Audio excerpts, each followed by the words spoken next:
Tonight's headlines: Duterte eyeing life as a teacher in Davao.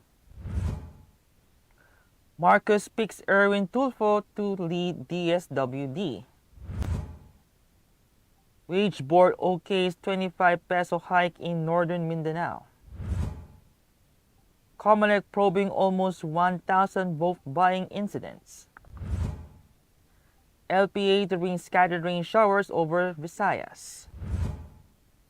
Celtics clinch Game 7, advance to finals. And ease of paying taxes bill to support Diokno's digitalization push. Good evening. Today is Monday, May 30, 2022. I'm Miguel Patagon and this is Tribune News on Cue. Here are the stories for this evening. President Rodrigo Duterte is considering becoming a teacher once his term as chief executive expires on June 30, Executive Secretary Salvador Medialdea said Monday. He noted that he still has no idea what the outgoing president plans to do next, but noted that Duterte had said he will teach in his hometown in Davao City, adding that the president is almost done packing. Medialdea also said that the president has not received a formal offer to serve as an anti-drug czar under the administration of incoming President Bongbong Marcos. He added that since Marcos was proclaimed winner of the 2022 presidential race, the Duterte administration transition team has met with their counterparts with the Marcos camp once. President-elect Ferdinand Bongbong Marcos Jr. has picked broadcast journalist Erwin Tulfo to lead the Department of Social Welfare and Development. This was announced by incoming President Secretary Attorney Trixie Cruz Angeles as a press briefing on Monday afternoon. Cruz Angeles said Tulfo accepted the nomination together with other personalities who were offered to hold government posts under the Marcos administration. In 2019, Tulfo was criticized for making rants against DSWD Secretary Rolando Bautista after the latter supposedly failed to grant him an interview on his radio program. Tulfo has apologized over his rants. However, he stood by the criticisms he made against Bautista.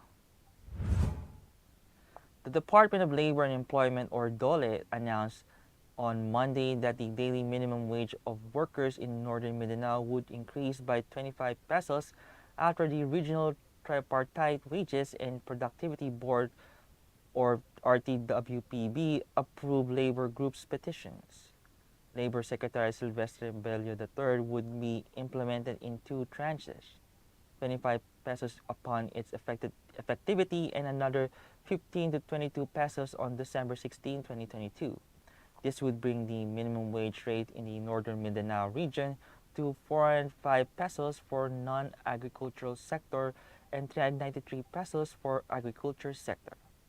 Bello said that around 152,924 workers in private establishments and 54,851 domestic workers are expected to benefit from the minimum wage increases in the region. He added that the new minimum wage rate in the cities of Oroquieta and Tagub and the municipalities of Lagundingan, Mambajao, Balingasag, and all other areas, including retail and service establishments employment not more than 10 workers, are 390 pesos for the non-agricultural sector and 378 pesos for the agriculture sector. Tribune News on Cue will be back after these reminders. Magandang araw mga katribo! Narito na ang mga makakasama nyo tuwing umaga sa programang Gising Na. Roy Pelevelo, Atty. Lia Badillo Crisostomo, Vernon Velasco, Kim Sancha at Chert Balagtas.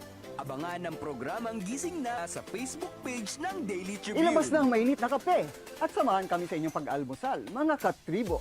Simulan natin ang bawat umaga with good vibes sa mga informative and recreational segments ng aming programa. Maaari niyo rin ibahagi sa amin ang inyong opinion via Daily Tribune Facebook page at Tribune Now sa YouTube. Makichika na rin sa latest showbiz happenings, mga katribo. Kaya naman, pagsama-sama po tayo sa Gising Na!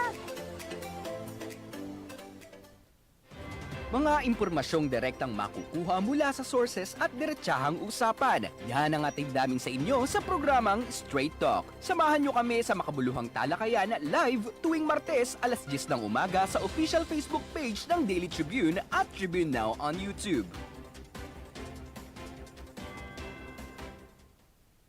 Alamin ang latest entertainment at sa mga paborito nyong celebrities kasama si Pocholo Concepcion sa programang WhatsApp. Makibanding at kwentuhan kasama ang mga kilalang personalidad sa entertainment industry. Sama-sama natin silang kilalanin at silipin ang makulay nilang mundo every Tuesday at 2 p.m. Kaya sit back and relax lang kayo mga katribu. Hanapin at ilike ang Daily Tribune Facebook page at Tribune Now on YouTube. Dahil sagot na namin ang masayang kwentuhan dito lang sa WhatsApp. Fun and inspiring na kwentuhan? Sagot na yan ang programang Spotlight ng Daily Tribune. Makipagkwentuhan at kilalanin ng iba't ibang personalidad na kilala sa kani-kanilang larangan. Manood at makinig sa mga inspiring stories na kanilang ibabahagi kasama si Nina Ventura at Jojo Silvestre. Be ready ng mamangha at matuwa every Thursday alas 2 ng hapon dito lang sa Daily Tribune Facebook page at Tribune Now on YouTube.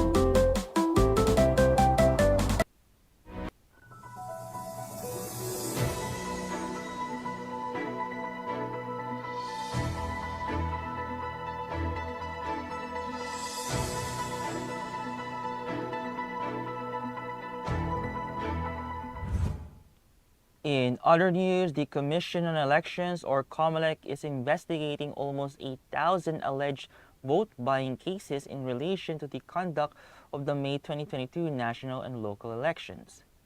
In a televised interview, Comelec Commissioner George Garcia disclosed that Comelec has already issued subpoenas instructing the people involved to explain the vote-buying claims.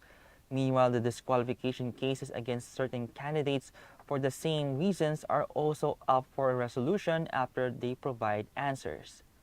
Meantime, acting poll spokesperson John Rex Laudianco reported that as of 11:30 a.m. on May 30, the Comelec's Task Force Contra Bigay has received at least 1,100 vote-buying reports, 940 of which were sent through the Contra Bigay Facebook page, while 171 were from the Contra Bigay official email.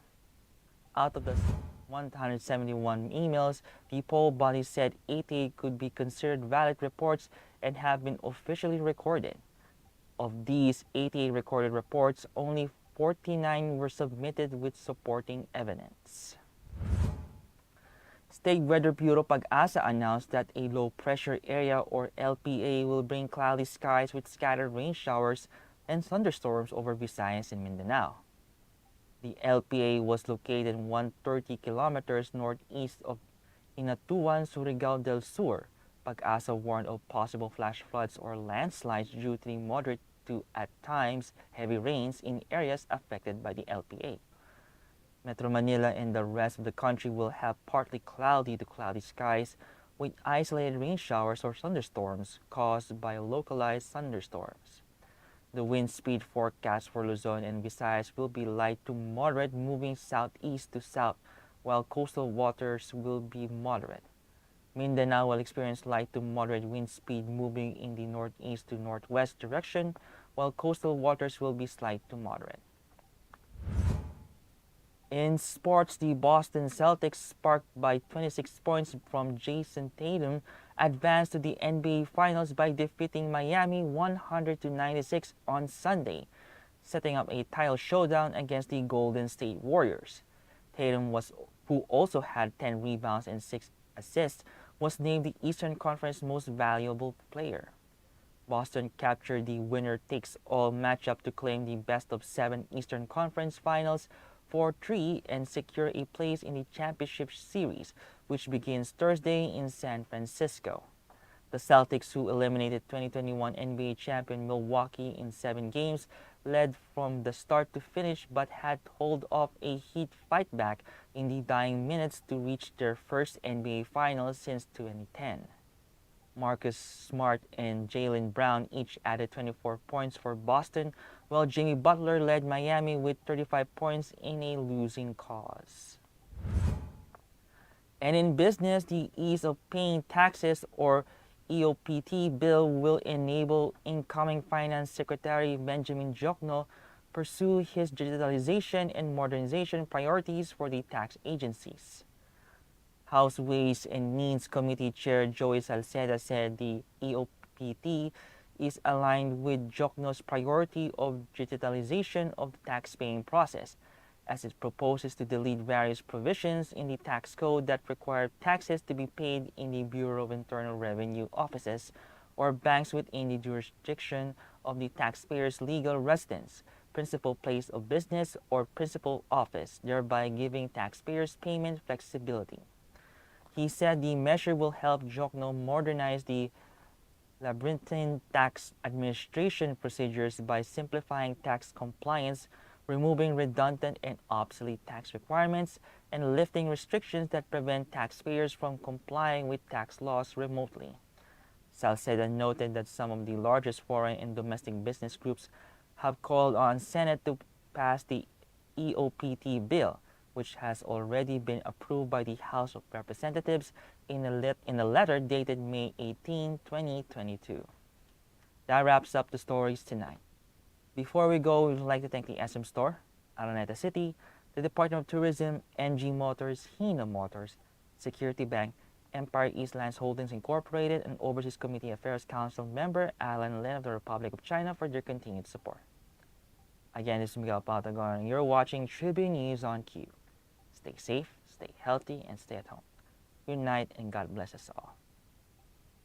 Ang Daily Tribune may digital shows na din. Dahil sa mas lumalaki at mas lumalakas nating tribu, handog sa inyo ng Daily Tribune ang mga programang magbibigay buhay araw-araw. Be informed at mag-good vibes tuwing umaga sa programang Gising Na. Be updated sa news and happenings sa Tribune News on Q. Mas kilalanin pa natin ang mga paborito nyong atleta sa programang The Athletes Tribune. Alamin ang latest entertainment sa programang What's Up. Ma-inspire sa mga kwentong hatid ng Perfect. Search lang ang Daily Tribune sa inyong Facebook at Tribune Now on YouTube. See you there, mga katribu!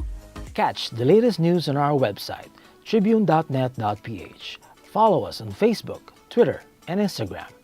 Subscribe to our YouTube channel, Tribune Now. Download the Daily Tribune app on Apple Store for iOS and Google Play for Android to get the latest and most comprehensive news online. Daily Tribune invites you to join its vibrant community, Katribu, to get updates on the hottest news on politics, business, sports, lifestyle, and entertainment. Emoticons of the Tribune mascot Tarcito are available on our community Viber.